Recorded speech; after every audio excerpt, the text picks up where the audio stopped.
Out of the chaos, darkness and violence of the Middle Ages, one family rose to seize control of England.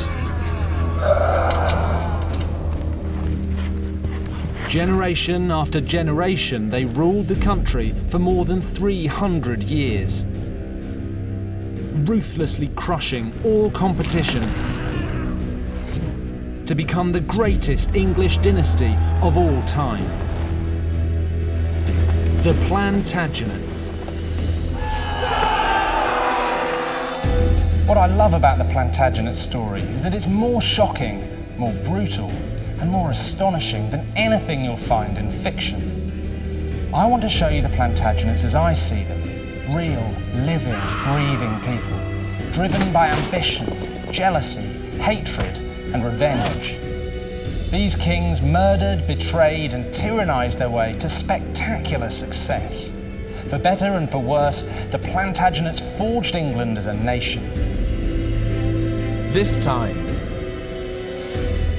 a friendship that turns to hatred. Le roi, on devrait vous enfermer. Plunging England into civil war and changing the monarchy forever.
Henry III is the fourth Plantagenet king.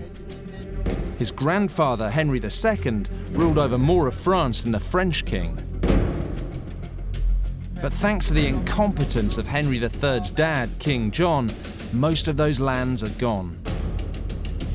Henry dreams of getting them back.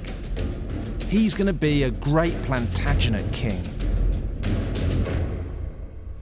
To be a king in the Middle Ages, you've got to be tough and politically savvy. You need to fight wars and win, and the winning part's important. You need to dispense justice fairly and evenly, and above everything else, you need a boundless energy, the appetite to get up in the morning and rule. Unfortunately for England, Henry III lacks pretty much every one of those qualities. Henry's already had 2 goes at retaking his lost French lands. But Henry messed it up big time. Both times it ended in expensive defeat. The barons lost all confidence in the king. Now they've turned off the money supply. Which, of course, they can. Henry's completely hamstrung by Magna Carta. Today we think of it as a charter of human rights and the foundation of liberty. But to Henry, it's just a list of things he can't do. And top of that list is that he can't raise any new taxes without the barons' say-so. Winning back his Plantagenet empire is going to cost Henry a bomb. But Magna Carta means the barons don't have to cough up. They think Henry can talk the talk, but he can't walk the walk. And that's the truth about Henry. He's a total dreamer. But give him his due. He dreams big. This is Westminster Abbey. Henry builds it to restore some lost Plantagenet pride.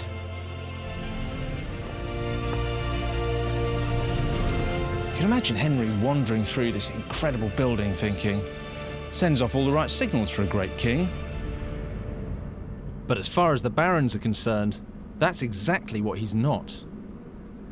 And Henry just isn't strong enough to take them on alone.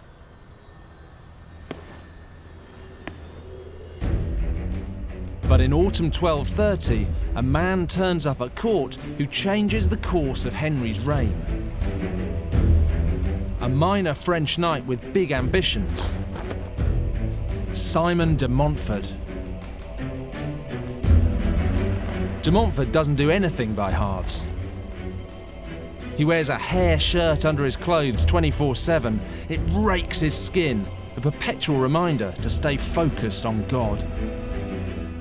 C'est qui ça? C'est Simon de Montfort. Basically, he's a fanatic. And he backs his belief with action. He spent his youth chasing heretics around the south of France with a sword. Henry sees a man with the muscular, no-nonsense single-mindedness that he needs to achieve his big dreams. Henry was so young when he came to the throne that he's grown up with other people making all the important decisions for him. So when he meets Simon, charismatic, decisive, he's looking at him and thinking, I could use a man like that.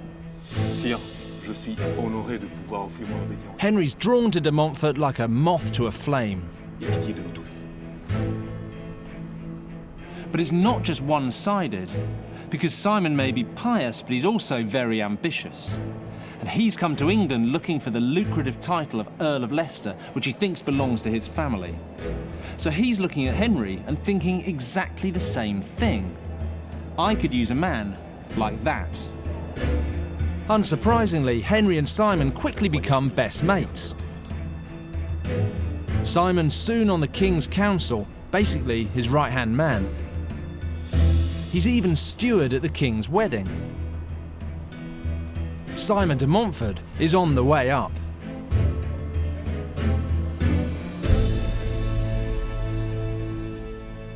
Stored at the National Archives is an amazing document that has survived for 8 centuries. It reveals just how ambitious Simon is. This is the King's official copy of a charter made by Simon de Montfort in 1236. Its contents aren't really that important. What is important is the way Simon's referred to himself. It says here, Simon de Montfort, Commes, that's Earl of Leicester. And that's interesting because Simon had lots of the lands that went with the title of Earl, but he didn't have the title itself. And that tells us quite a lot about Simon. Firstly, it tells us he's ambitious. Secondly, it tells us he rates his relationship with the king high enough to go about using a title he doesn't really have the right to. But thirdly, it tells us he's right, because this is the king's official copy. Henry's given it his sign-off. So Simon might be cocky, but it's with very good reason. Henry can't get enough of Simon. He propels his new best friend into the medieval stratosphere.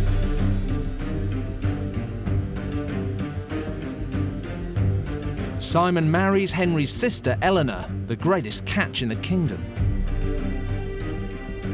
Henry should have married her off to one of the great European rulers to secure a political alliance. But he's convinced Simon can help him become the great king of his dreams. So he gives Eleanor to his best mate instead. You'd imagine Simon's feeling pretty pleased with himself. He's married to the king's sister, he's an insider at court, he's the king's favourite. Considering where he came from, he hasn't done too badly. But Simon's deal is not all it seems. Eleanor should have come with a massive dowry. Instead of giving it to his friend, Henry hangs on to the money and land for himself. This decision sows the seeds of catastrophe.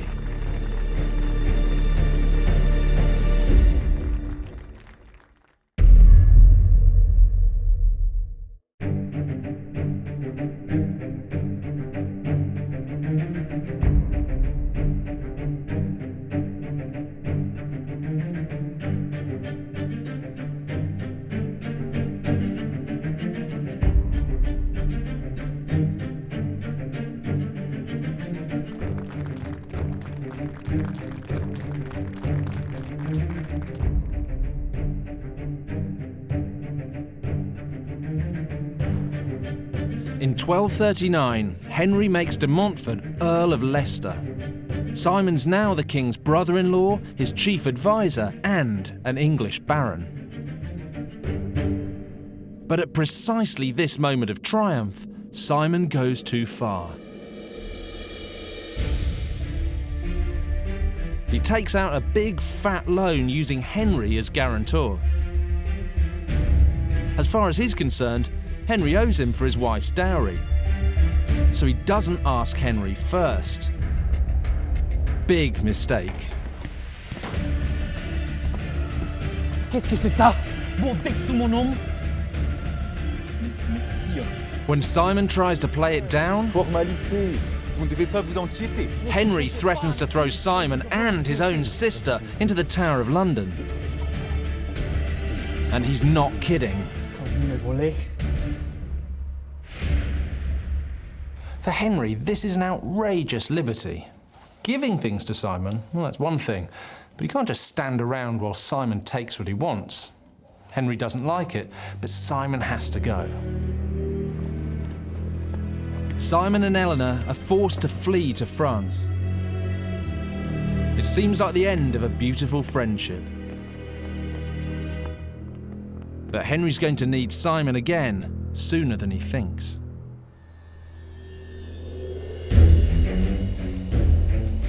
Just 3 years later, the king gets himself into big trouble. Henry's launched an attack here at Poitou in western France. It was once his ancestors' territory.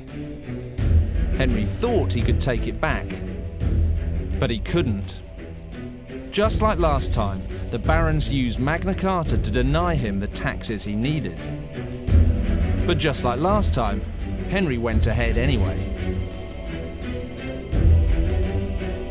Attacking Poitou was spectacularly stupid, because the Count of Poitou's brother is the French king. Henry's forces quickly find themselves chased down by the whole French army. In desperation, Henry has called on the one man he believes can help him, his estranged and banished best friend, Simon de Montfort. Simon was just back from a year on crusade in the Holy Land, so his military expertise was greater than ever, and Henry had eaten humble pie to get him back. Now this is quite a climb down. Henry was the one who banished Simon in the first place, and now he's stuffed without him. But even Simon can't salvage this disaster. Henry flees the field.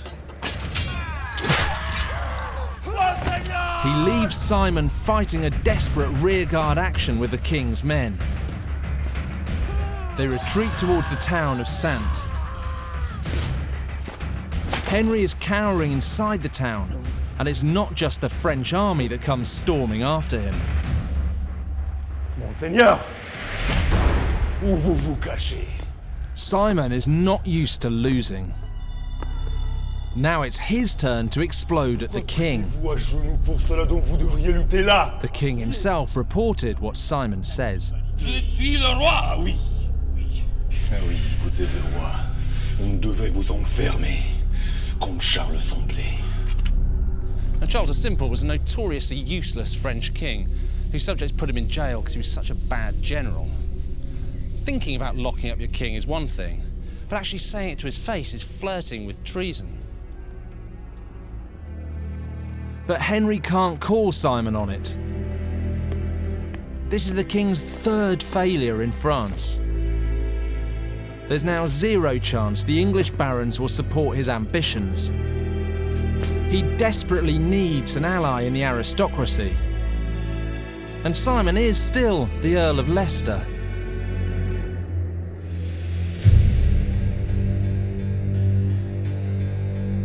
So when they return to England, Henry eats more humble pie. He gives Simon this whacking great castle at Kenilworth. For 5 years, their friendship holds up. So when a foreign crisis pops up in 1247, the king turns to his best friend again. All Henry has left of the Plantagenet Empire in France is Gascony. But it's in chaos, with feuding nobles, a French king itching to invade, and its southern borders under attack. As ever, the barons won't let Henry raise taxes to sort it out. They think he'll just cock it up again. So Henry asks Simon to fix it for him. And he'll pay him later. Henry admires the fact that Simon will take the tough decisions he can't. That's why he sends him. Simon's a zero-tolerance sort of guy. And true to form, he launches a vicious crackdown on the Gascon rebels, even cutting their vines, which in wine country is a terrible punishment. Bien sûr, mon frère. But while Simon's in Gascony, Henry finds himself drawn in by another powerful figure. William de Valence, the king's half-brother, leader of a French family called the Lusignans. Henry starts giving them land and titles. In exchange, they supplant the English lords and begin to take control of the government for him. Finally, the king has some allies at home. Seems great, doesn't it? But it's not. The Lusignans were actually booted out of France because they're dangerous, ruthless, and pretty nasty. Henry's decision to give them so much power will tear the country apart. But right now, all he can see is that they make him feel like a powerful king. Now he doesn't need Simon de Montfort like he used to. When the Gascons complain about Simon's brutality, Henry hangs his old mate out to dry.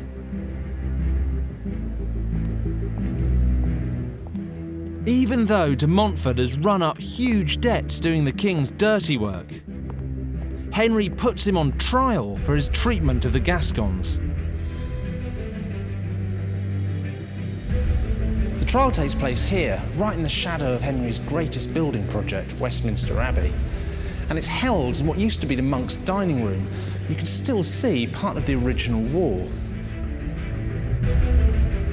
Now, if you'd been sitting on the other side of that in 1252, you'd have witnessed the end of the friendship of Simon de Montfort and Henry III.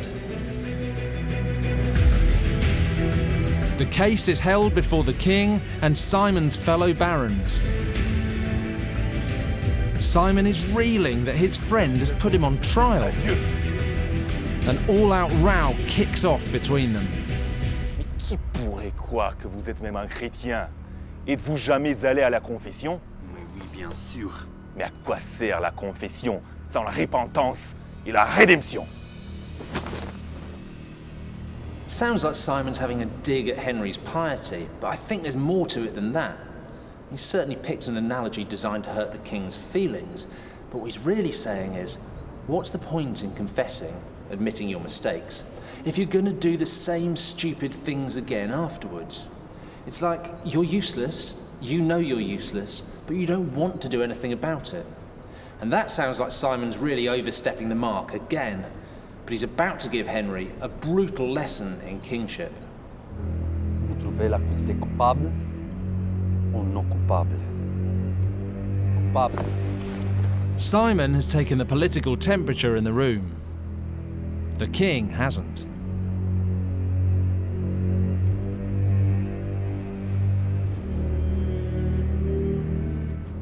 Non coupable? When Henry puts the charges to a vote, Simon walks.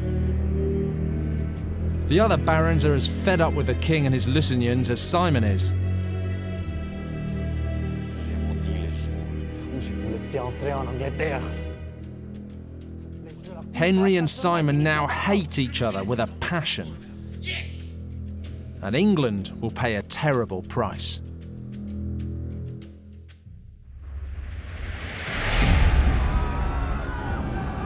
Henry sulks.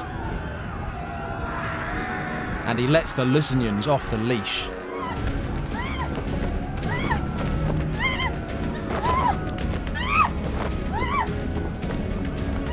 They start grabbing land and property in total violation of Magna Carta. Their supporters even ransack the Archbishop of Canterbury's London palace. Henry simply stands by and lets them get away with it. It just confirms the Baron's view that he's a spineless excuse for a king.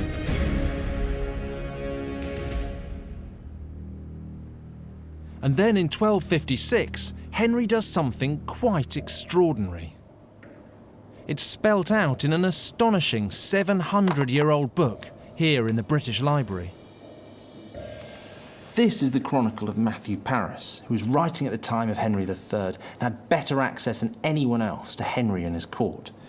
And he writes that the king gave an order under the Regio Sigillo, the royal seal, that no brief, that's any official government document, could be used to cause injury aliqui fratri sui to any of his brothers, which includes the Lusignans. So Henry's saying the Lusignans can't be prosecuted. Effectively, they're above the law. And this is political dynamite. The barons are furious. In retaliation, they squeeze Henry's finances further. Henry's not in a very good place. He's lost the war with France, he's made a mess of Gascony, he's upset most of his barons, and he's broke. It's time to sort things out. So what does he do? Does he kick out the Lusignans? Does he reassure his barons? Does he sort out Gascony? No, he decides to do something bold, something radical, something no one will expect. He decides to invade Sicily. It was actually the Pope's idea. He asked Henry to do it. But Henry jumps at the opportunity to take control of a wealthy country. This could help free him from the control of the English barons. But Sicily is 1,000 miles away. It would cost an absolute fortune to take. Henry can't even hang on to his lands in France, so invading Sicily is a bonkers idea. And everyone can see it, except the king. Henry demands taxes from the English barons to fund the invasion. He thinks he can get away with it because de Valence's violent Lusignans support him. A group of barons come to London to put Henry back in his box, and it's his old friend Simon de Montfort leading the charge.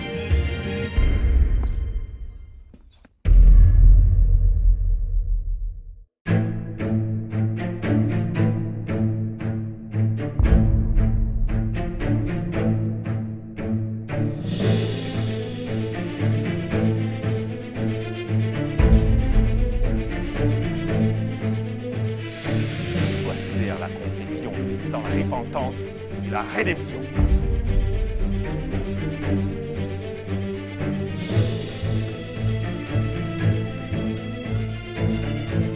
Simon de Montfort comes to London to bring King Henry III to heel. The king stitched him up over Gascony. Simon will never forgive him.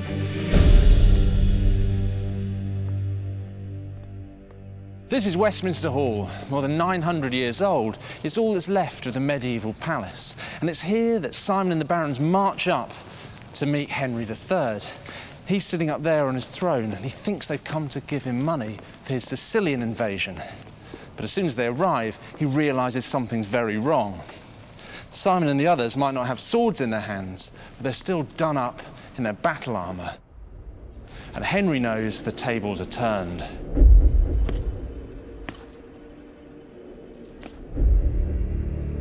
Qu'est-ce que c'est, monsieur?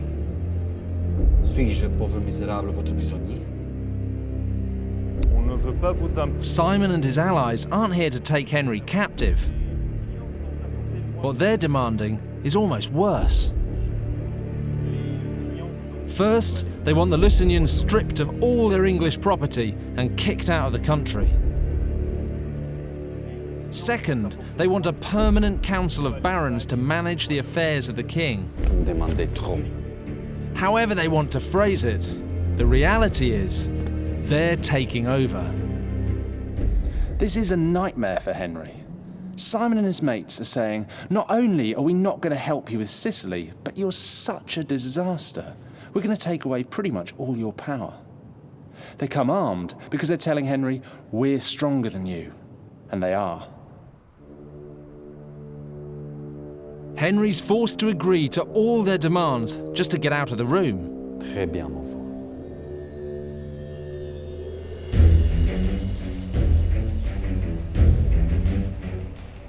But as soon as he does, he backtracks on everything he's promised. 8 weeks later, at a parliament in Oxford, Henry faces off against Simon and the barons, and he takes his half-brother William and his Lusignan thugs with him. The town's full of knights from both sides, armed to the teeth. The atmosphere is electric. You can feel the tension. The country's teetering on the verge of civil war.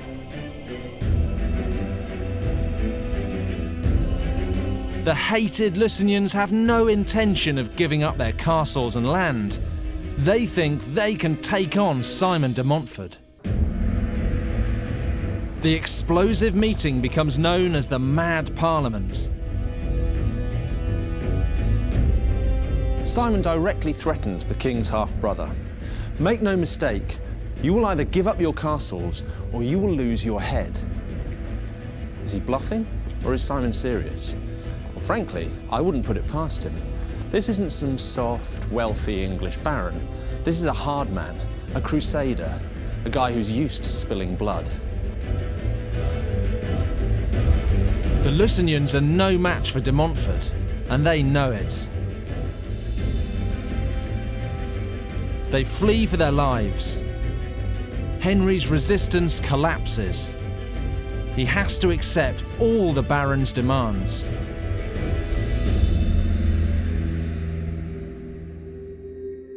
The new rules that he's forced to sign up to are legally recorded in a document called the Provisions of Oxford. This is one of the most important documents in British history. Everyone thinks of Magna Carta as the great bill that limited king's power, but the Provisions of Oxford are actually far more extreme. Henry spent his whole life railing against the restrictions of Magna Carta. The Provisions of Oxford really give him something to complain about. And we have them here copied in French into a chronicle from the time. And you can see a council of 15, that's 15 barons, will meet to manage the affairs of the kingdom. A parliament will meet 3 times a year, whether or not the king summoned it. Simon and the barons, essentially a parliament, can now make decisions on pretty much anything that happens in the kingdom, whether or not Henry likes it. He's become a rubber stamp, and if he breaks the provisions, the penalty is war. It's a seismic shift in political power away from the king, and it's the basis of our modern parliamentary system. This must be devastating for Henry. He's already lost most of his ancestral lands in France, and now in England, where his authority is supposed to be supreme, he's virtually powerless as well. His whole vision of what it is to be a king is being shattered.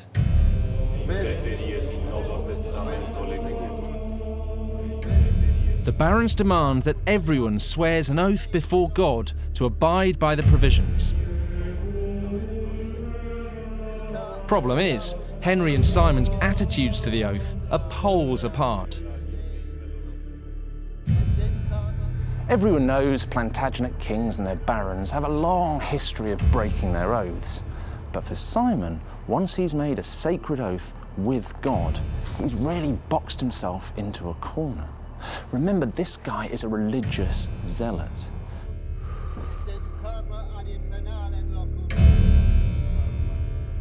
The oath is sworn at Blackfriars Church in Oxford by Henry, the barons, and by Simon.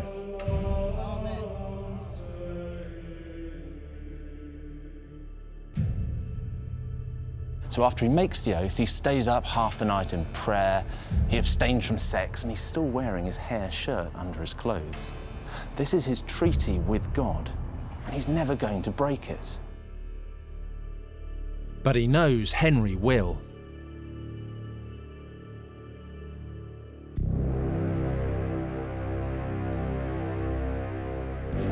Within 4 years, de Montfort's worst fears come true. Because Henry has sworn the oath knowing he'll break it. He brings back the Lusignans, and just like before, they do pretty much whatever they want. Henry's gambling the barons will turn a blind eye, because the alternative is civil war. And no one wants that, do they? It's a massive miscalculation by the king. One man is committed. Almost alone amongst those who've sworn it, Simon will keep the oath, whatever the cost. Simon raises an army from those barons who still believe in the provisions of Oxford. In 1264, England is plunged into a civil war. This is the town of Lewes, close to the south coast. And it's here that Simon de Montfort and Henry III face off against each other in battle for the first time. Simon may have the law on his side, but however you dress it up, he's still taking on God's anointed king. He is now a traitor. And when it comes to traitors, Henry can still call on plenty of support. By the time they confront each other, Simon's on the back foot.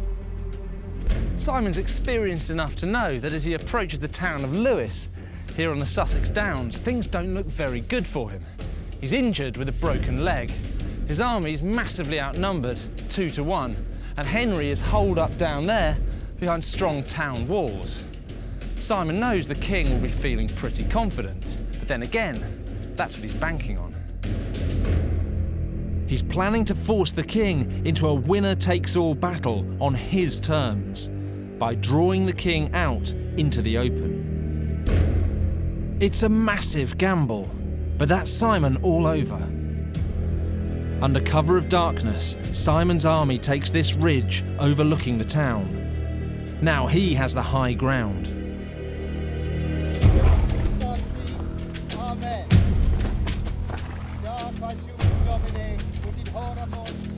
Early next morning, Simon's army prostrate themselves on the ground to be blessed by the bishops. Simon and his men are on a crusade for liberty. He and his men truly believe that God is on their side. They're radicalised, driven by the dream of a different kind of England, in which the king no longer calls the shots. Henry is fighting for the absolute supremacy of the king. Simon de Montfort is fighting to crush it. De Montfort may have God on his side, but the king's got far more men. He also has a secret weapon. Edward, his eldest son and heir. He's utterly fearless and champing at the bit to hack up de Montfort and his mates. Henry finally sees a chance to win his great Plantagenet victory. How can he lose? Just as Simon hoped, the king comes out fighting.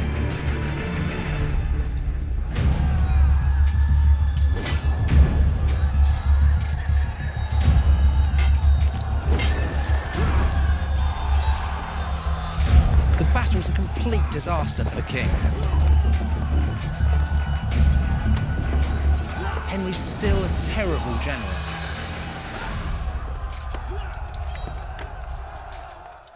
His son Edward goes charging off over the hill after a rabble of civilians. His brother Richard gets himself besieged in a windmill. And Henry ends up forced back here to the Priory of St Pancras, just outside the town walls. Simon dares, and he wins. The king and his son Edward are captured. The king's sword is surrendered to Simon. Not exactly the Plantagenet glory Henry was aiming for.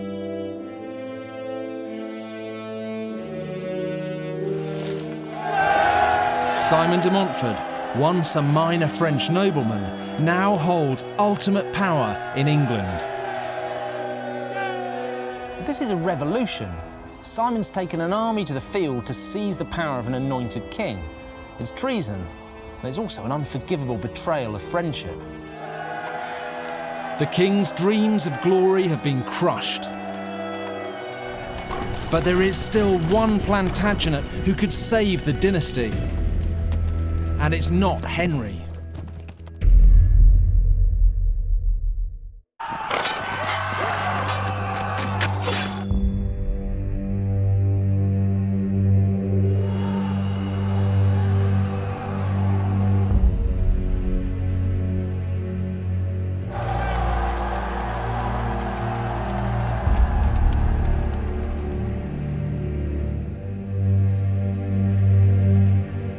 In the aftermath of Lewis, Henry's in a desperate state. He's been humiliated in battle again. His nemesis, Simon de Montfort, is running the country. And to top it all off, Henry's Simon's prisoner. The king's dreams of Plantagenet glory have been comprehensively trashed. For more than a year, Simon de Montfort dominates the government of England from his castle at Kenilworth. Henry's still king in theory. In reality, he's just Simon's puppet. To maintain his hold on the country, Simon keeps the king with him. Everything in the government is decided under the direction of de Montfort. For the first time in the history of England, a political movement has succeeded in crushing a tyrannical king. Sounds very noble, doesn't it? But the reality is that this is at least as much about greed as liberty. Simon may have set himself up as a man selflessly doing what's right for England, but actually there's a lot more going on. Even though he has this vast castle at Kenilworth, Simon's been brooding that the king shortchanged him on money and land. But now he has Henry just rubber stamping his decisions. It's an opportunity too good to miss. Simon decides to take what he believes he's owed. De Montfort takes money and land for himself and his family. And by keeping the king close to him, Simon thinks he's got everything under control. It's a fatal error of judgment.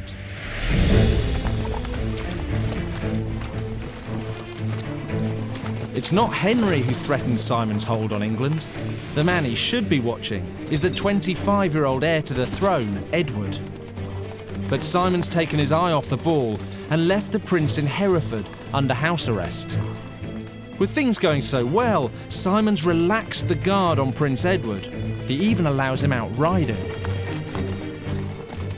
So Edward plays a game with his captors, swapping horses to find the fastest.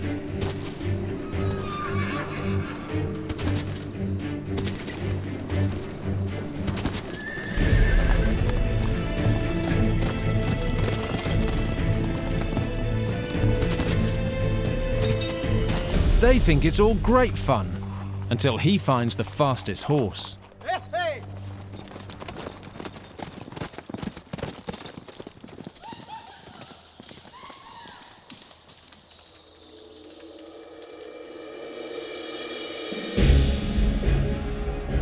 Prince Edward finds plenty of nobles increasingly nervous that Simon will snatch the crown.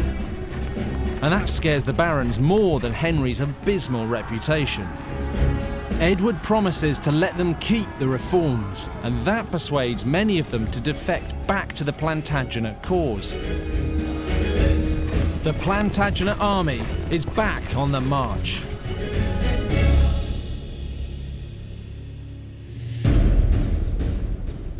The endgame in the 25-year grudge match between the former best friends, Henry III and Simon de Montfort, takes place here in Worcestershire. Simon's got the king with him for insurance. He's trying to get back to Kenilworth to gather reinforcements. But Edward is moving too fast. At the beginning of August, he catches up with Simon here at Evesham. From the top of the old Abbey Tower, Simon sees the Plantagenet army approaching in the distance. He's pinned down and outnumbered. De Montfort realises that if Edward's men free Henry, the game is up. So Simon disguises the king in one of his own uniforms. If he goes down, he's taking Henry with him. He doesn't wait for the Plantagenets to come for him. Simon attacks first. This is Simon the Crusader. Last time the odds were stacked against him, he dared and won. So this time he dares again. He can't help it. It's what he's good at. Simon's army charges out in a single wedge, hoping to punch through enemy ranks. They race up through the centre of Evesham to the fields overlooking the town where the Plantagenet soldiers are lined up. Simon gambles that because he's got the king with him, the Plantagenet army will be too cautious to attack. But Simon's as wrong as you get. This time, the armies rally behind the king's son, Edward, and they're out for bloody revenge. The two armies meet here in the fields outside Evesham.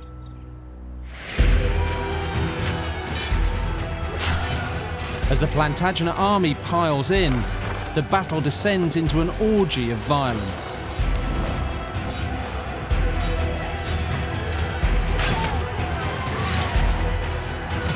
The Royalists cut down 4,000 of the rebels. The battlefield and streets of Evesham are piled high with their corpses. More than 30 of Simon's knights are slaughtered. But there is only one way to end the rebellion for good. Edward sends a 12-knight hit squad onto the battlefield with one mission: find and kill Simon de Montfort.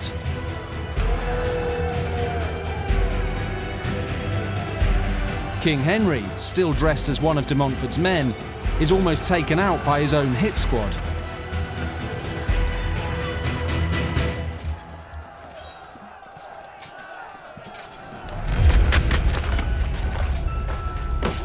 Simon, already badly wounded by a lance, is not so lucky.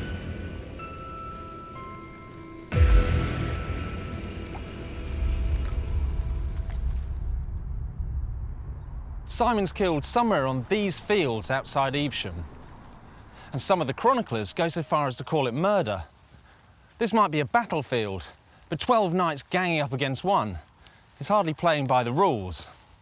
But even then, just killing Simon isn't enough for Henry's men. This is an upstart, an outsider, someone who's taken on a king and undermined what being a king means. Simon de Montfort, traitor to the crown, once the most powerful man in England, dies. The message to everyone must be crystal clear. No one defies the king and lives. The body of the king's once best friend is butchered. His testicles are cut off and then rammed into his mouth, before his head is cut from his body and paraded on a spear.